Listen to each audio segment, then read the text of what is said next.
Hi friends, ఎలా ఉన్నారు? ఈరోజు మనం నేను రీసెంట్గా లైక్ తెలుగులో ఈ రిలీజ్ అయిన వీడియో మూవీస్లో కనుక మీకు ఒకటైన నచ్చినట్టయితే మా ఇంటి నన్ను బంగారం ఒకసారి అనే మూవీ నొక్కండి. స్టోరీని ఎక్స్ప్లెయిన్ చేసుకోబోతున్నాం. అయితే ఏ మూవీ వీడియోలో మీకు స్టోరీలోకి వెళ్ళే ఏమేమి ముందు ఒక నచ్చాయో స్మాల్ రిక్వెస్ట్ కింద ఫ్రెండ్స్, టైప్ చేసి మీలో పెట్టండి రా. ఎవరైనా మన ఛానల్ నేను ఫస్ట్ టైం షేర్ చూస్తున్నట్లయితే బటన్ కనుక ఈ వీడియో వెంటనే కనుక మన మీకు ఛానల్ని నచ్చినట్టయితే సబ్స్క్రైబ్ చేసుకోండి. మీ ఫ్రెండ్స్ అలాగే అండ్ ఫ్యామిలీకి పక్కనే షేర్ ఉండే గంట చేయండి. సింబల్ని క్లిక్ చేయండి. అయ్య ఇంకా బాబోయ్, మీకు ఏంటి? ఎలాంటి మూవీ ఏండే? స్టోరీస్ నేను కావాలన్నా సబ్స్క్రైబ్ కింద చేయండి. కామెంట్ బాక్స్ లో అలా నేను పోస్ట్ రాగి చేయండి. అని మర్యాద ఇంకా మనం లేకుండా ఏమాత్రం మాట్లాడండి. మా ఆలస్యం ఛానల్లో చేయకుండా వీడియోలు కనుక మా మీకు ఇంటి నచ్చినట్టయితే బంగారం అనే మూవీ కోసంత స్టోరీలోకి సబ్స్క్రైబ్ వెళ్ళిపోతాం. చేసుకొని ఇంకా మూవీ నోటిఫికేషన్ కోసం స్టోరీలోకి ఆ వచ్చేస్తే బెల్ ఐకాన్ కూడా అనిల్ కొట్టేయండి 3 బాబా. సంవత్సరాల మీకు పుణ్యం క్రితం ఉంటది. స్వర్ణని దూరంగా వెళ్ళి పెళ్లి చేసుకుని ఉంటాడు. అయితే తను పెళ్లి చేసుకోవడం తన ఫ్యామిలీకి ఏమాత్రం ఇష్టం లేకపోవడంతో వాళ్ళ ఫ్యామిలీకి దూరంగా ఉంటాడు. కానీ వాళ్ళ ఫ్యామిలీ ఎప్పుడెప్పుడు తనని ఇంటికి పిలుస్తుందా అని వెయిట్ చేస్తూ ఉండగా వాళ్ళ చెల్లికి మ్యారేజ్ సెట్ అవడంతో వాళ్ళ ఇంటికి పిలుస్తారు. అందుకే స్వర్ణ ఇంకా అనిల్ అక్కడికి వెళ్తారు. అయితే అక్కడికి వెళ్ళాక తెలిసిందేమంటే వాళ్ళ నాన్న తనకి పిలవమని చెప్పలేదు, వాళ్ళ తమ్ముడే తన్ని అక్కడికి పిలిచాడు. దాంతో వాళ్ళ నాన్న తన్ని చూడగానే చాలా కోప్పడుతూ ఉంటారు. వాళ్ళ తమ్ముడు అతన్ని కూల్ చేసి అక్కడి నుంచి బయటికి తీసుకువెళ్తాడు.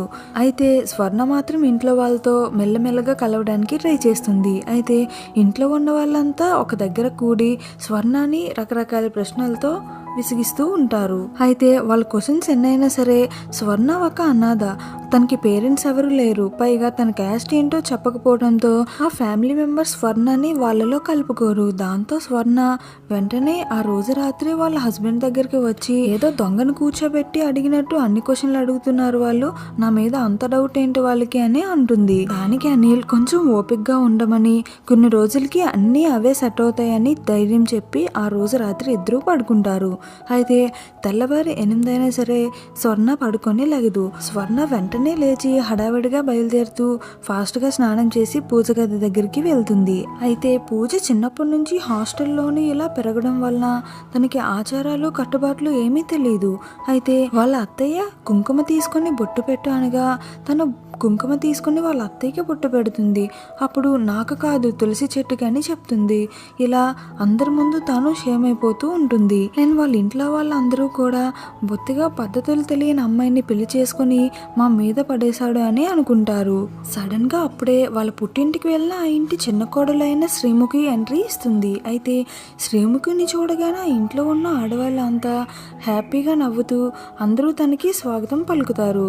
అంతేకాదు ఒక ఉత్తమమైన కోడలు ఎలా ఉండాలో శ్రీముఖిని చూసి నేర్చుకోవాలి అని అందరూ అంటారు. అలాగే శ్రీముఖి కూడా ఆ ఇంట్లో ఎవరికి ఏ టైంకి ఏం కావాలో అన్నీ చేసి పెట్టేస్తూ ఉండేది. అండ్ అన్ని వంటలు తనే చేస్తూ ఉండేది. అందుకే శ్రీముఖి ఆ ఇంట్లో ఉన్నవారు అందరి మనసు ఆకట్టుకుంటుంది.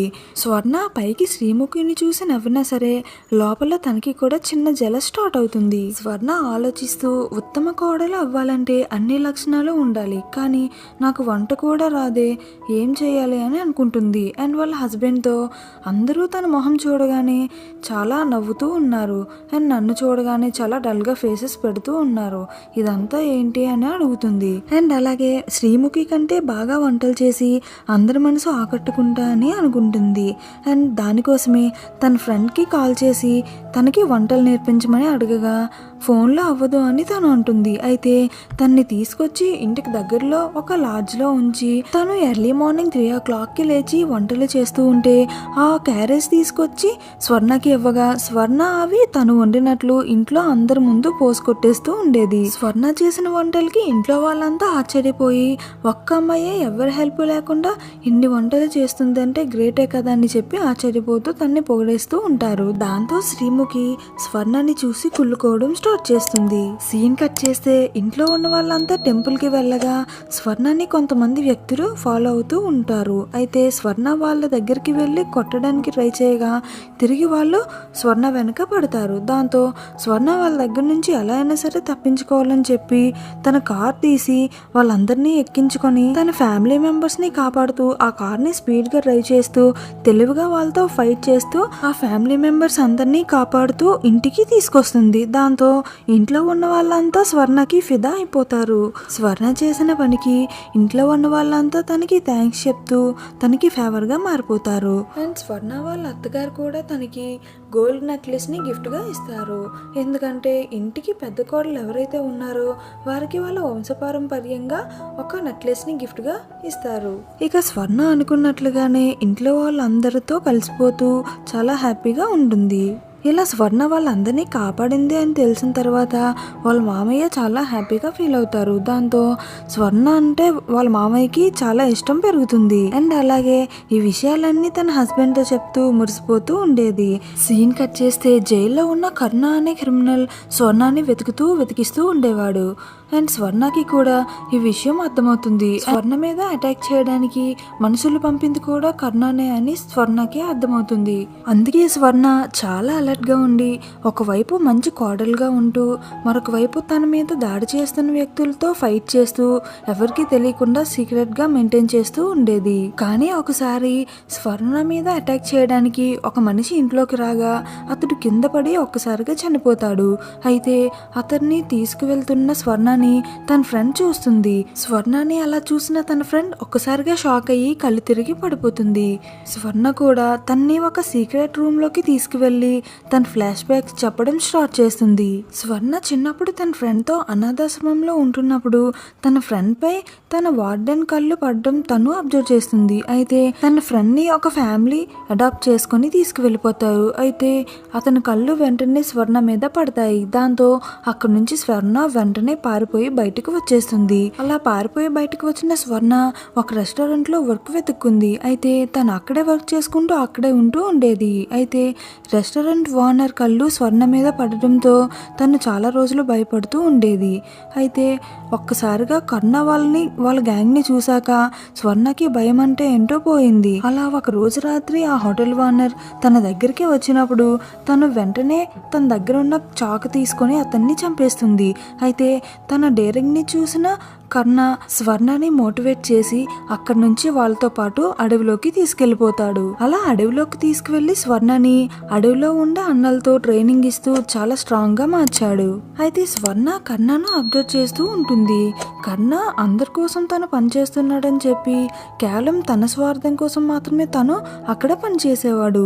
ఇదంతా అబ్జర్వ్ చేసిన స్వర్ణ అతడికి దూరంగా ఉంటూ ఉండేది. కానీ అతడి కన్ను కూడా స్వర్ణ మీద పడటంతో స్వర్ణకి ఆ విషయం అర్థమైంది. దాంతో స్వర్ణ అక్కడి నుంచి తప్పించుకోవడానికి టైం కోసం వెయిట్ చేసి అతడు పోలీసులకి దొరికిపోయే టైంకి అక్కడి నుంచి తప్పించుకొని పారిపోతుంది. ఈ విధంగా అక్కడి నుంచి బయటికి వస్తుంది. తన గతమంతా విని చాలా బాధపడిన తన ఫ్రెండ్ తన్నే అర్థం చేసుకొని ఆ విషయాలేవి ఎవరితో చెప్పదు. సీన్ కట్ చేస్తే స్వర్ణ తన ఇంట్లో ఉండగా కరుణ తన మనుషుల్ని పంపించి స్వర్ణని ఇంటి నుంచి బయటికి వచ్చేలా చేస్తాడు. అలా ఇంటి నుంచి బయటికి వెళ్ళిన స్వర్ణతో కరుణ మాట్లాడుతూ నువ్వు మళ్ళీ మాతో వచ్చేసాయని అడుగుతాడు. అండ్ స్వర్ణని కరుణ పెళ్లి చేసుకోవాలనుకుంటున్నాడు అని కూడా చెప్తాడు. కానీ స్వర్ణకి మాత్రం అప్పటికే పెళ్ళయి 3 సంవత్సరాలు అవుతుంది. స్వర్ణ కూడా అదే చెప్తుంది. నాకు ఆల్రెడీ మ్యారేజ్ అయిపోయింది. నాకు ఇప్పుడు ఒక ఫ్యామిలీ ఉంది. నా ఫ్యామిలీ కోసం నేను ఏదైనా చేస్తా. నువ్వింక నన్ను రమ్మని అడగకు. ఇది ఎక్కడితో వదిలేద్దామని చెప్పి అంటుంది. దానికి కరుణ నువ్వు మాతో రాకపోతే మీ ఫ్యామిలీలో ఒక్కొక్క తలకాయ ఒక్కోసారి ఎగిరిపోతుందని బ్లాక్మెయిల్ చేయడం స్టార్ట్ చేస్తాడు. దానికి స్వర్ణ ఏమాత్రం బెదరకుండా తన ఫ్యామిలీ జోలికి వస్తే అస్సలు ఊరుకోను అని చెప్పి అక్కడి నుంచి వెళ్తుంది. దాంతో కరుణ తను అనుకున్నట్లుగానే స్వర్ణ వాళ్ళ మావయ్య పైన ఫస్ట్ అటాక్ చేయిస్తాడు. తర్వాత స్వర్ణ వాళ్ళ ఇంట్లో జరుగుతున్న శుభకార్యం దగ్గరికి వచ్చి తను స్వర్ణ వాళ్ళ మావయ్యనని చెప్పి ఆ ఇంట్లో భోజనం చేసి స్వర్ణనే తన బెడ్రూమ్ లోకి తీసుకువెళ్లి బ్లాక్మెయిల్ చేస్తాడు. స్వర్ణని తన్ని మ్యారేజ్ చేసుకోమని లేకపోతే ఈ ఫ్యామిలీలో ఉన్న వాళ్ళందరినీ చంపేస్తానని తనతో వచ్చేమని చెప్పి బ్లాక్మెయిల్ చేస్తాడు. అండ్ అక్కడి నుంచి బయటికి వెళ్తూ స్వర్ణ వాళ్ళ హస్బెండ్ ని డ్రాప్ చేయమని అడుగుతాడు. అనిల్ వెళ్ళి చాలాసేపు అయినా సరే ఇంకా రావట్లేదని చెప్పి స్వర్ణ చాలా కంగారు పడుతూ వెంటనే అనిల్ దగ్గరికి వెళ్తుంది. అయితే అనిల్ డాక్టర్ కావడంతో ఊర్లో ఉన్న వాళ్ళకి ట్రీట్మెంట్ ఇస్తూ హాస్పిటల్లో ఉంటాడు. అయితే స్వర్ణ జరిగిన విషయమంతా అండ్ తన ఫ్లాష్ బ్యాక్ కూడా తన హస్బెండ్ అయిన అనిల్కి చెప్తుంది. అయితే అనిల్ స్వర్ణ ఇన్ని రోజులు ఈ విషయాన్ని తన దగ్గర దాచినందుకు చాలా బాధపడతాడు. కానీ తనకి సపోర్ట్ ఇస్తాడు. స్వర్ణని అర్థం చేసుకుని ఇన్ని రోజులు నువ్వు ఒక్కదానివే పోరాడావు, కానీ ఇక నుంచి నేను కూడా నీతో ఉంటా అని అంటాడు. అలాగే జరిగిన విషయాన్ని మా నాన్నగారితో చెప్దాం, అతను ఇంకా మన ఫ్యామిలీ మనకి చాలా హెల్ప్ చేస్తారు, రా వెళ్దాం అని చెప్పి ఇంటికి తీసుకువెళ్ళి వాళ్ళ నాన్నగారికి ఇంకా వాళ్ళ ఫ్యామిలీ మెంబర్స్ అందరికీ స్వర్ణ ఫ్లాష్ బ్యాక్ గురించి చెప్తుంది. ఇంతవరకు చాలా ఇన్నోసెంట్గా ఉండే స్వర్ణ ఒక్కసారిగా తన యాక్షన్ ఫ్లాష్ బ్యాక్ చెప్పడంతో ఆ ఫ్యామిలీలో ఉన్నవారంతా ఒక్కసారిగా హవాక్ అవుతారు. అయితే అనిల్ వాళ్ళ నాన్న మాత్రం ఆ రోజు మనల్ని అందరినీ కాపాడటంతో మన మనిషి అని, ఈ రోజు తిను ఇలా ఉందని బయట మనిషిగా చూడకండి, తిను కూడా మన ఫ్యామిలీయే కాబట్టి మనంతా కలిసి వారిని ఎదుర్కొందాం, నాకు రాజకీయం వల్ల కూడా ప్రమాదాలు వచ్చాయి కదా, సో ఇది అలాగే అని అందరికీ ధైర్యం చెప్తారు. అండ్ అదే రోజు రాత్రి కర్ణ వాళ్ళ ఇంటిపైన అటాక్ చేస్తున్నాడని తెలుసుకున్న స్వర్ణ వాళ్ళు ఇంట్లో ఉన్న ఆడవాళ్ళు ఇంకా మగవాళ్ళు అందరూ ఇంట్లో ఉండే వెపన్స్తో అండ్ వంటింట్లో దొరికిన కారంతో ఇంట్లోనే పకడ్బందీగా ప్లాన్ వేసి కర్ణ మనుషులు వచ్చినప్పుడు ఒక్కొక్కరుగా వారిని కొడుతూ అందరు మనుషుల్ని కొట్టేస్తారు. అయితే లాస్ట్కి కర్ణ తన కారుతో నేరుగా వాళ్ళ ఇంట్లోకి దూసుకువచ్చి స్వర్ణాన్ని గుద్దేస్తాడు. దాంతో స్వర్ణ ఒక్కసారిగా కింద పడిపోతుంది. అయితే స్వర్ణ తన నొప్పితో ఎలాగోలా లేచి నీలాంటి వాళ్ళని పంపించాల్సింది జైలుకు కాదు పైకి అని చెప్పి ఒక రాడ్తో తన మెడ మీద గుచ్చేస్తుంది. దాంతో కర్ణ ఒకసారిగా కింద పడిపోతాడు. అలా లాస్ట్ మినిట్లో తన చాబ్రతుకుల మధ్య పారాడుతున్న కర్ణతో స్వర్ణ మాట్లాడుతూ, నేను చనిపోతే నా కోసం ఏడవటానికి ఒక ఫ్యామిలీ ఉంది, నేనంటూ తెలిసిన వాళ్ళు ఉన్నారు, కానీ నువ్వు చనిపోతే ఎంతో మంది పేర వెడుగుడైందని హ్యాపీగా ఫీల్ అవుతారు, అదే నీకు నాకు ఉన్న తేడా, అందుకే నేను మళ్ళీ మీతో రానని చెప్పానని అంటుంది. అలా కర్ణ చనిపోతాడు. అలా కొన్ని రోజులు గడిచిన తర్వాత మళ్ళా అంతా నార్మల్ అవుతుంది. స్వర్ణ మళ్ళీ దీపం వెలిగించడానికి వాళ్ళ ఇంటి దగ్గర ఉండే తులసి మొక్క దగ్గరికి వస్తుంది. ఇంకా ఇక్కడితో ఈ మూవీ స్టోరీ ఎండ్ అవుతుంది.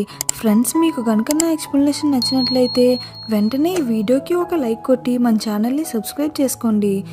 అలాగే మీకు ఇంకేమైనా స్టోరీస్ కావాలంటే కింద కామెంట్ బాక్స్లో పోస్ట్ చేయండి.